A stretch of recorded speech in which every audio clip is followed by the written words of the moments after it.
Hello, everyone, and thank you for joining us. This is the first, and I don't know if it will be the last, but it is the first joint live podcast that I am doing both for Podnuts Pro for the tech community and the Uncle Marv podcast for my family, friends, and almost famous people. And it is one that will be a little bit personal. And if you are watching right now and you saw the description that I put in the post to promote this, and you don't want to hear what I'm about to say, you might want to go ahead and jump off now. If you are listening to the audio version of the podcast that will be posted later, I think I would have posted a warning before the podcast to let you know that as well. I don't want to think that everybody will want to hear what I'm going to say, but I hope that you do stay with me and listen.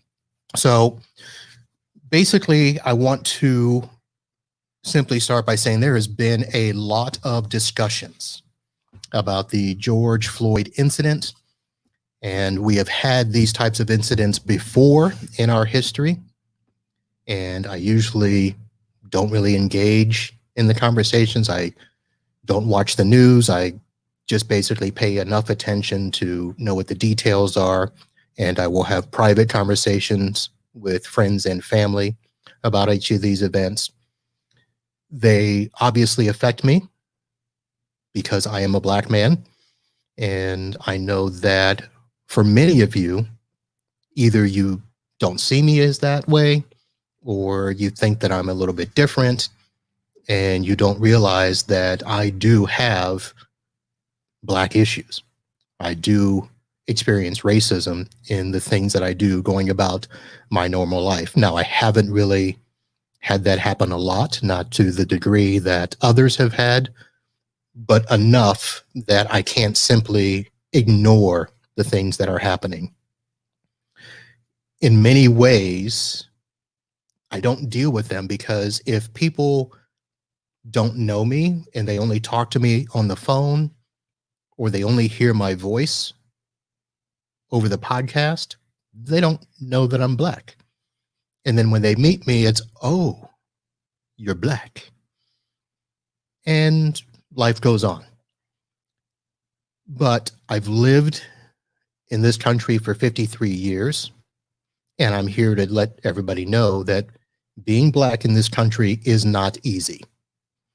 And I just want to remind some people of that, because I think what's happening with the George Floyd incident and the aftermath with the protests and the riots is that we're losing sight of a lot of facts. I've read a lot of the posts on the Facebook. I've read emails in some of the forums that I'm a part of, and a lot of them are good. A lot of them are people trying to be insightful, trying to do the right things. Some of them have not. And I think this morning when I read a comment that said George Floyd didn't die because he was Black, that kind of hit me to the core, because I can tell you this: being Black didn't help the situation. It didn't save him. And there are too many incidents that have happened in our country where simply being Black was enough for something to happen.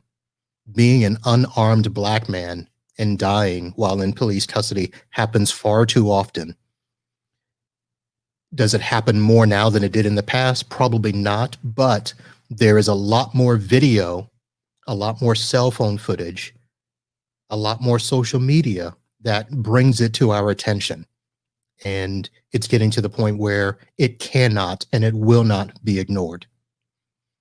So for those of you that are listening and watching and wondering, Marvin, what's your deal in all this?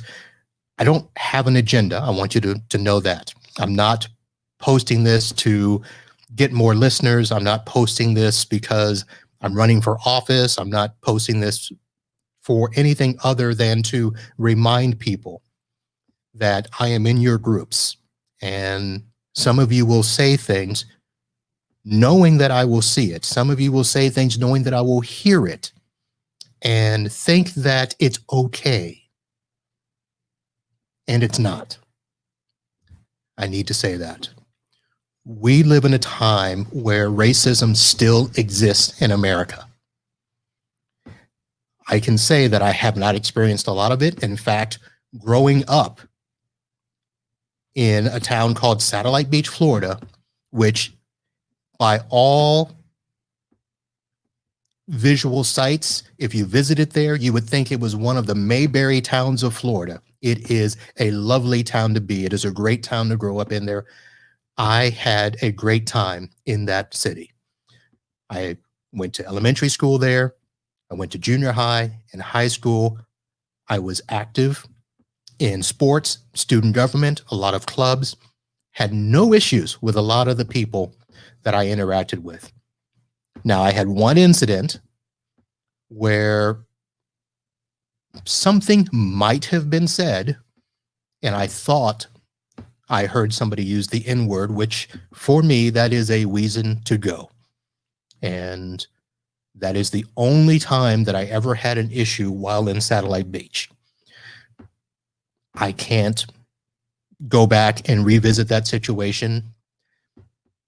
It is something that is a blemish and is an anomaly, but that was my only incident in the town of Satellite Beach. Since leaving Satellite Beach, I have had tons of them. I went to college in West Palm Beach. We basically were across the bridge from Palm Beach, Florida, and went to school there 4 years. Not really any issues. I did have a situation where I was pulled over by an officer, and I was basically charged with speeding in a church parking lot because my muffler was too loud, and he assumed that I was revving my car to speed through the parking lot. Was that an issue of racism? Probably not. Or it could have been. I don't know. But I know that people definitely sped through that parking lot and never got stopped, but I did. Now, when I left Palm Beach Atlantic College, and this is something that a lot of you do not know, and I'm going to share it here because there are components during this time that will help you understand. When I left Palm Beach Atlantic College, I went to the town of Wake Forest. That's usually what I tell people. I went to graduate school. But it wasn't just an ordinary graduate school. Many of you know that Palm Beach Atlantic College is a Christian affiliated school. It is associated with First Baptist Church.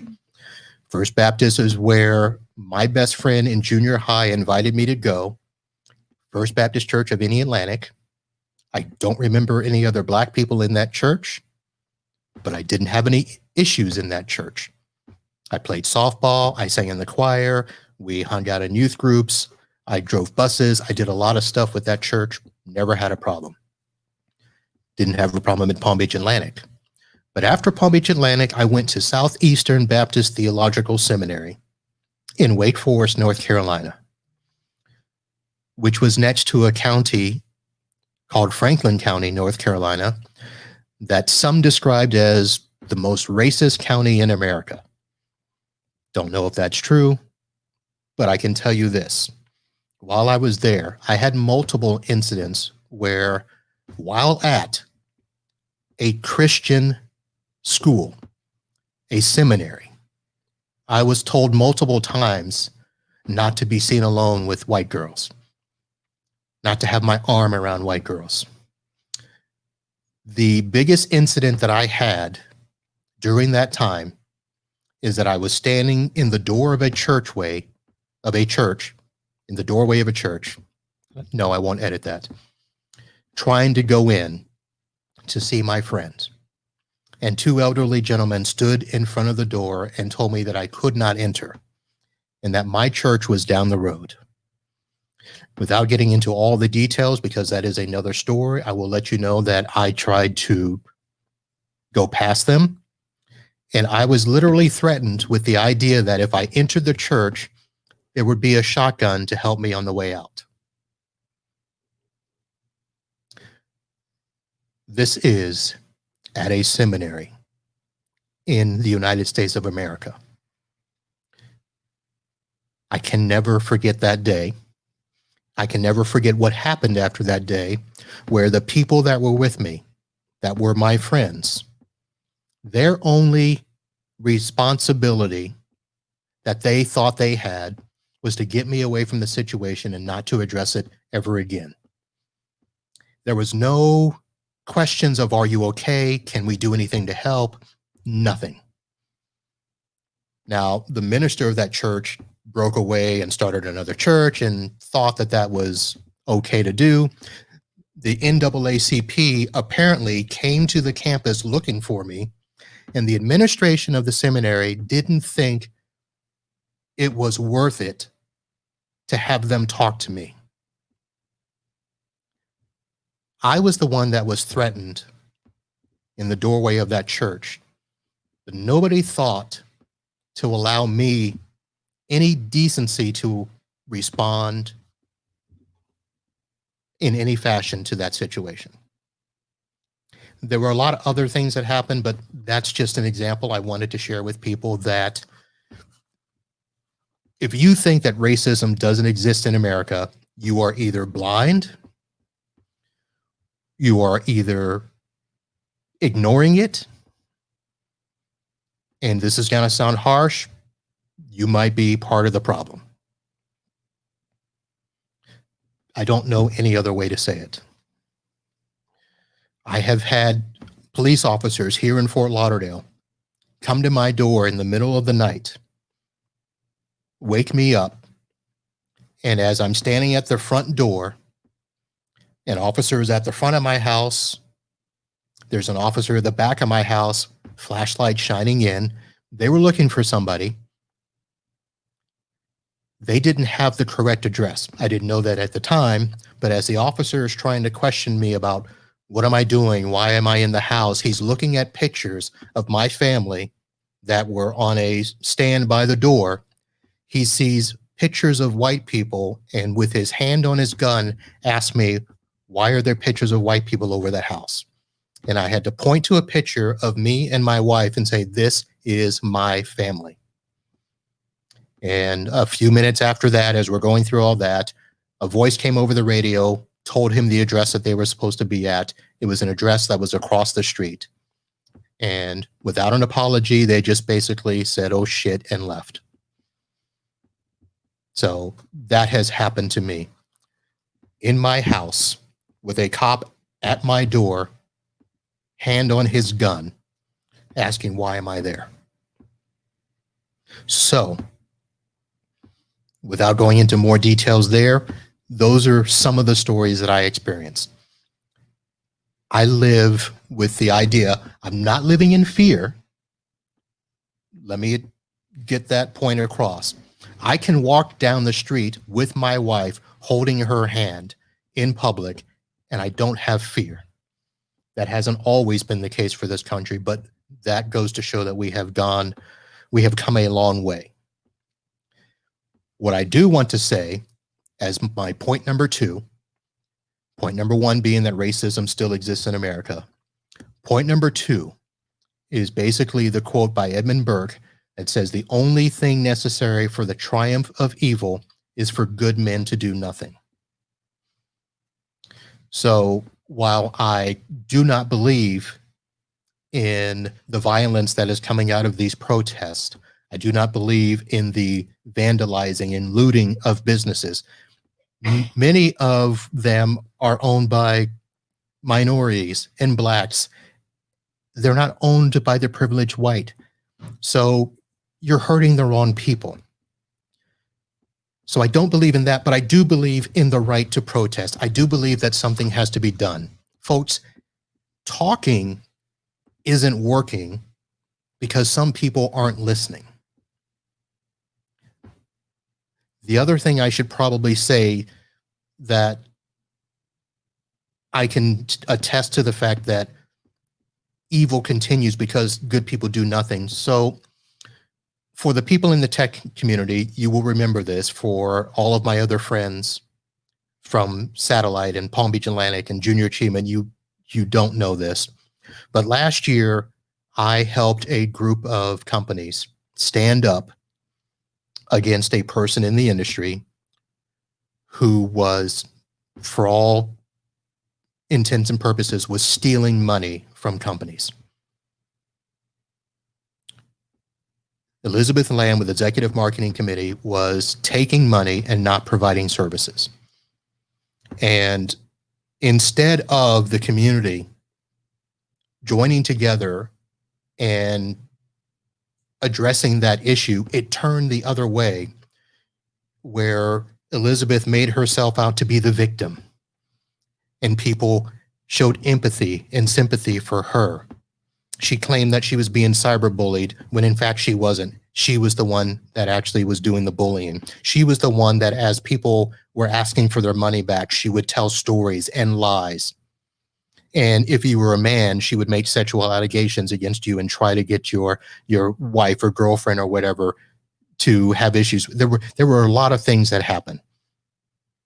So instead of her being brought to justice for stealing money, she basically got away scot-free and is still, to this day, able to just simply brag about how she was a successful business owner, and she's going to write a book about being cyberbullied and bring people to justice. And I could not stand by and let that happen. What happened to me was that she sent a text to me saying she was going to report me to the FBI. She made allegations against the network that my podcast was on, saying that she would sue us for false information. A lot of good people in the tech community did not want to engage, did not want to be involved, basically stood by and let her get away with this. We cannot continue as good people to stand by and do nothing.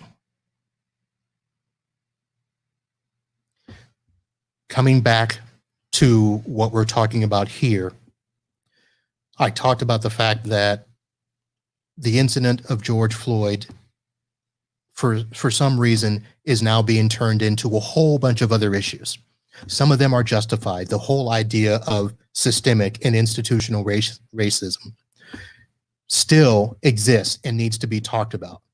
The fact that unarmed Black men are dying in custody of police officers does not get addressed. It gets swept under the rug way too often.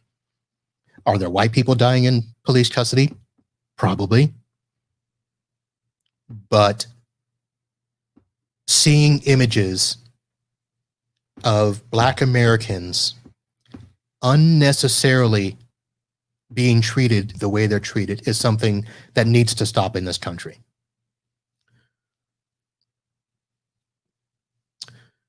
There were officers standing next to George Floyd and the other officer that had his knee on his neck. They did not step forward. They, along with that first officer, all need to be held accountable. 8 minutes, 46 seconds. That was the amount of time it took for George Floyd to lose his life, pleading that he couldn't breathe. That can't stand anymore.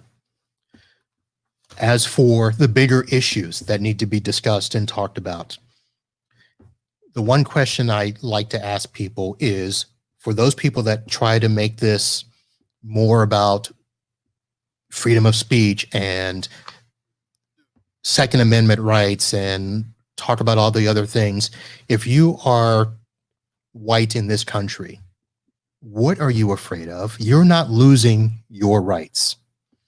If you are Black, if you are Cuban, if you're Puerto Rican, Asian, minorities in this country get the short end of the stick more times than not.